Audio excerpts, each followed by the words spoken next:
The birth of the Jedi Order's biggest enemy began in 7003 BBY, with an event known as the Second Great Schism, which triggered events that would bring about the formation of the Sith. This created a group of Force users that would forever oppose the Jedi and their way of using the Force. The Second Great Schism was the catalyst for the 100-year darkness, in which conflict between the two opposing groups of Force users lasted for a century. We are going to look into this great conflict and understand more about what happened and potentially why it happened. We will look into the Great Schism and then the 100-year darkness, and then further delve into the events by looking directly into the top commanders of the 100-year darkness, which are Ajunta Pall, Sorzus Syn, XoXaan, Karness Muur, and Remulus Dreypa. Looking further into their stories to further expand on what was happening, what the different laws of the Sith create and develop their contributions to the Sith, which would potentially affect them for millennia to come.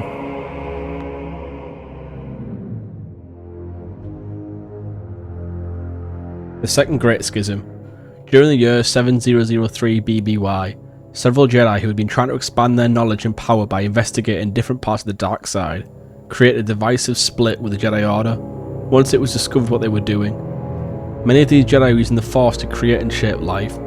The Order were fearful of these practices and believed it an abomination of the Force. The Order wanted to erase all practice of it and ban these Jedi from practicing it, deeming them pawns of the dark side. This angered the experimental students who believed that the Order were full of arrogance and declared war on the Order, leading to the events that would create the Order's greatest enemies and one that would forever change the galaxy.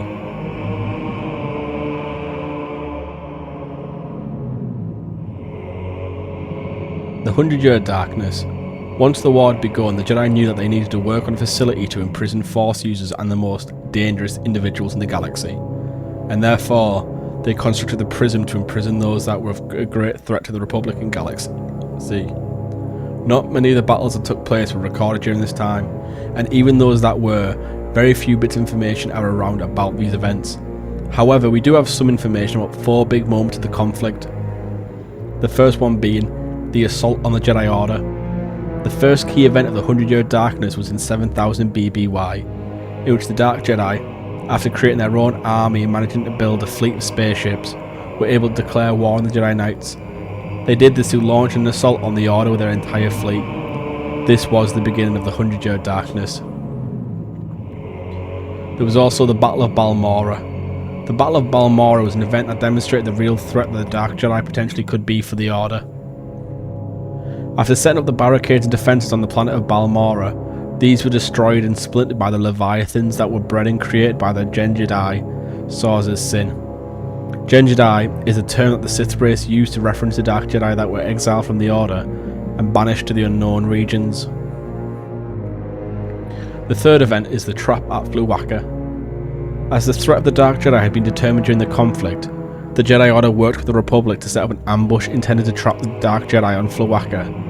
To try to achieve great success in reducing the resources the Dark Jedi had by capturing Karness Muur, one of the commanders. Muur was one known for creating many of the horrific creatures that were causing many losses for the Republic and the Order.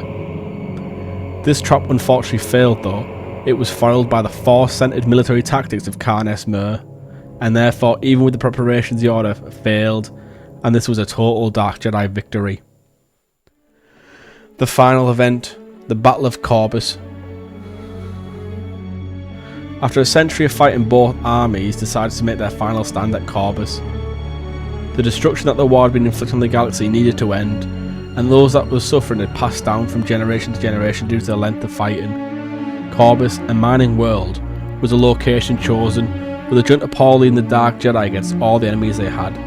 The Dark Jedi lost badly in this fight, losing many of their numbers, even though Pall managed to slay more than a dozen Jedi personally himself. There are 11 Dark Jedi survivors who were captured by the Jedi Order.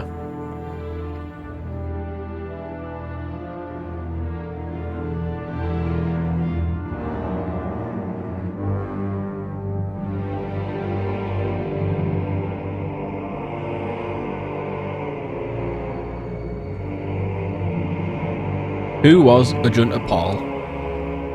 A Force-sensitive human and a member of the Jedi Order. After the first Great Schism, Ajunta Pall, after training in the ways of the Force, attained the rank of Jedi Knight and eventually became a Jedi Master. and once a Jedi Master, he proceeds to try and expand his knowledge by learning the art of alchemy. After learning the dark art of alchemy and pushing his knowledge of the Force to the dark side, the Order discovered his actions and believed it was an abomination and that it needed to stop. After being thrown out of the Order due to his actions, he wanted revenge at the Jedi arrogance and decided to help build a fleet and an army to get his revenge and declare war on the Jedi Order.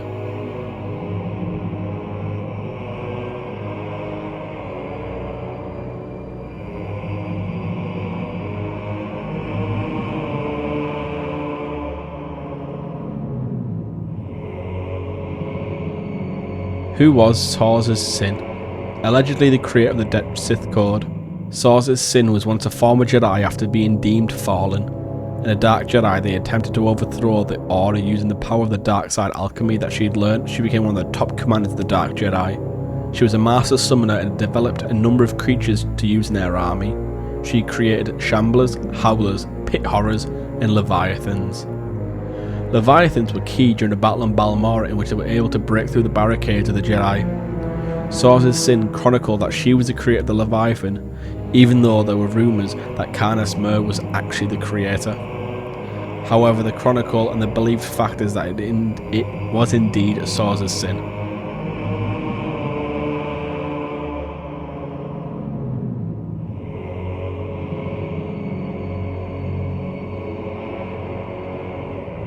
Who was XoXaan? XoXaan was a humanoid, one with spindly fingers, black hair, and white skin with markings on her skin of a dark reddish-brown colour. Followed the path of the other soon-to-be Lords of the Sith. During the war, she held the senior rank of Marchioness and led a unit known as the Black Legions, an elite military unit of the Dark Jedi Renegades. XoXaan fought on the surface of the world of Corvus alongside Karness Muur, Baron Remulus Dreypa, and her Black Legions, in which they mounted a charge of the battle. The Dark Jedi forces failed to defeat the Jedi Order, even with the combined might of all their forces and horrid creatures. After failing to defeat the Jedi Order, they were all captured and their fate was secured. She was skilled even among her peers in her skills of dark side healing.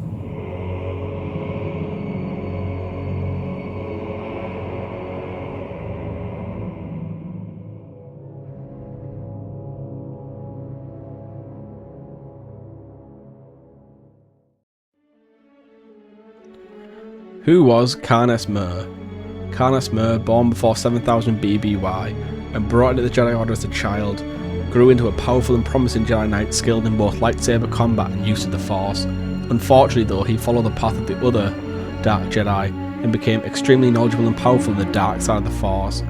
Muur had many rivals among his fellow Dark Jedi. One particular rival was Remulus Dreypa, a rival that would have an impact centuries later that would affect other galactic events such as the Mandalorian War.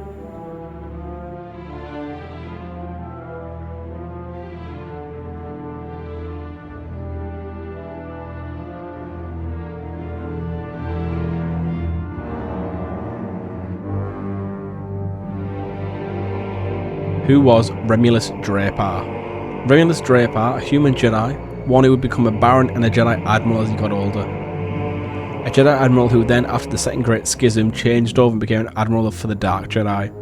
Dreypa was self-centered and believed all other beings were lesser than him. His only goal after the defeat of Corvus was to go back to the stars and wreak havoc on the Republic and Jedi Order.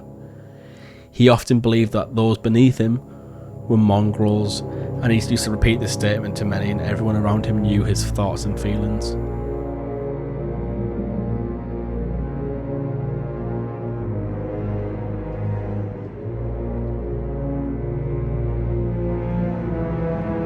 The Exile. After losing the Battle of Corvus and being captured by the Jedi Order, rather than imprisonment or execution, the Jedi decided to exile the Dark Jedi and banish them from known space. The Dark Jedi were led by Sorzus Syn, who had heard rumours of the Kingdom of Sith. She took the Dark Jedi and found the planet of Korriban. Once they had landed upon the planet, they discovered that the rumours were true, that there was a Kingdom of Sith, a species of humanoids that called themselves the Sith, and that they were ruled by their king, Hakagram Grouch. The Sith were shocked at the sudden appearance of the Dark Jedi. They weren't the most welcoming or friendly, as was their nature, but after the Dark Jedi demonstrated their abilities with the Force and showed them the technology, they were welcomed into the world. The Dark Jedi spent a few weeks learning the culture and nature of the Sith, and then instantly start trying to ingratiate themselves into society, looking for weaknesses and opportunity. Grouch's Shadow Hand, his second in command, worked together with the Dark Jedi and conspired to usurp Grouch. Ajunta Pall used his abilities in the Force and beheaded Grouch, and in doing so, this was used to convince the Sith that the exiled Dark Jedi were gods. Doing this allowed them to become the rulers of the Sith and be named the Lords of the Sith. Ajunta Pall, however, became the first Dark Lord of the Sith.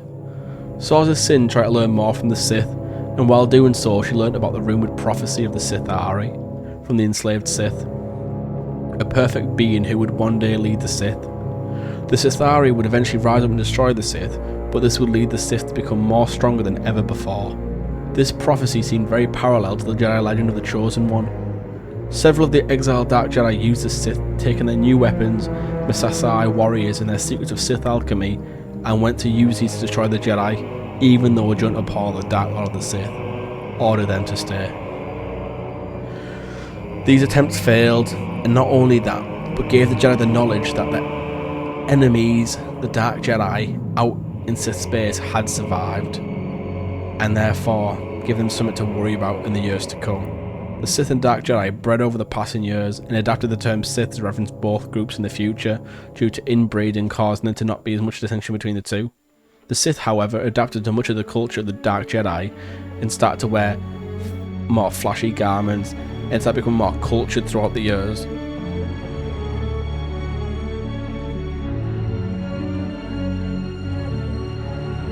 The fate of the exiled Jedi. Ajunta Pall, worshipped as a god, believed to be the manifestation of the left-handed god Typhagem by the Kisai priest caste. Pall was cautious enough of his fellow exiles to not claim the title of Sithari. As the first Dark Lord of the Sith, he founded the first Sith Empire and started expansion onto other worlds, building himself a citadel on the planet Zeost, and he ruled from there. He died eventually after serving the Empire for decades.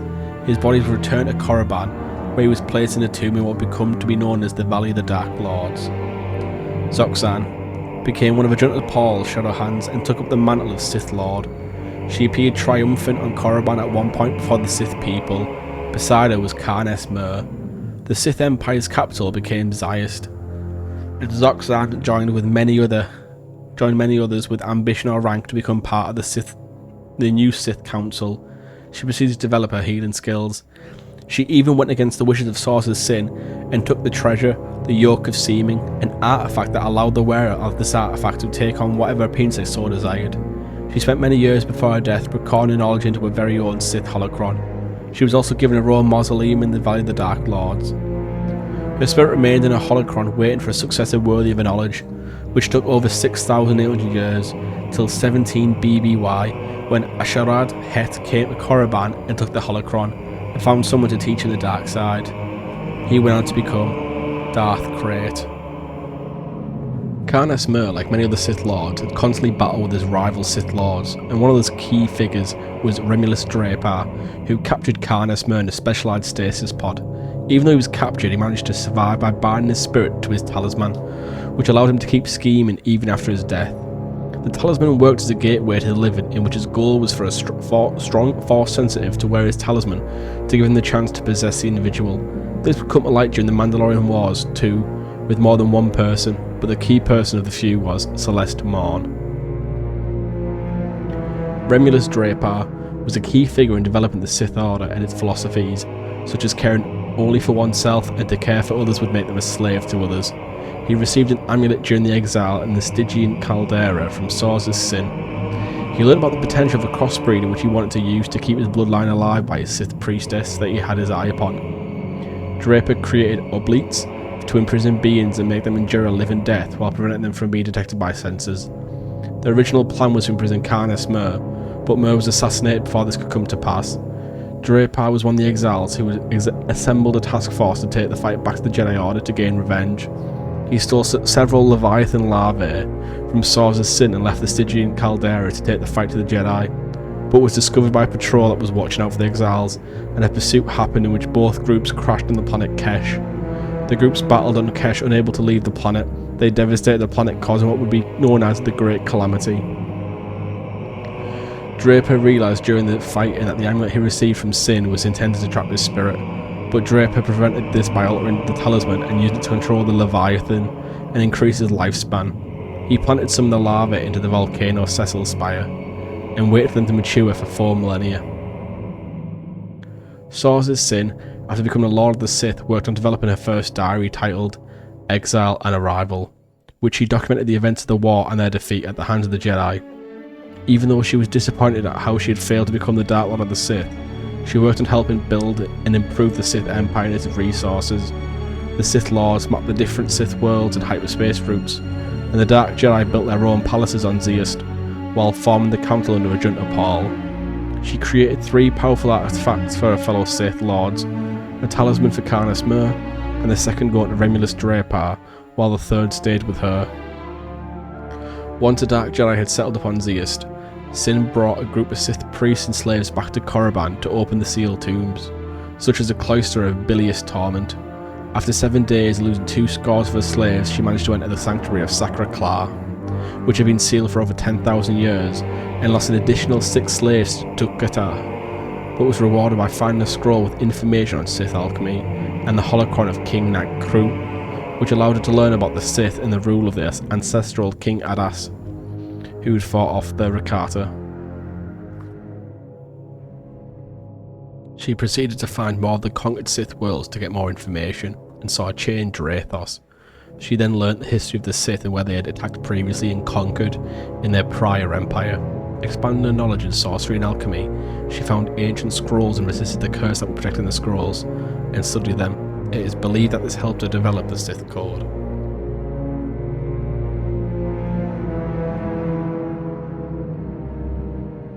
The Jedi Order, in their desire to not kill needlessly and to not imprison their enemies, in fact created their greatest enemy that would last for millennia. The Jedi imposing their restrictions on the eventual Lords of the Sith created their greatest enemies, and these figures are considered to be legendary figures in the Star Wars universe. Affecting events millennia down the line, Karness Muur directly affected the Mandalorian Wars, and the impact he had prevented the Mandalorians from attacking the planet of Alderaan. The Jedi's aversion for violence and preemptive strikes allowed the Sith to build and develop a society and belief that forever affected the galaxy. If they had attacked and stopped the Sith Empire, they may have forever saved the galaxy from untold suffering.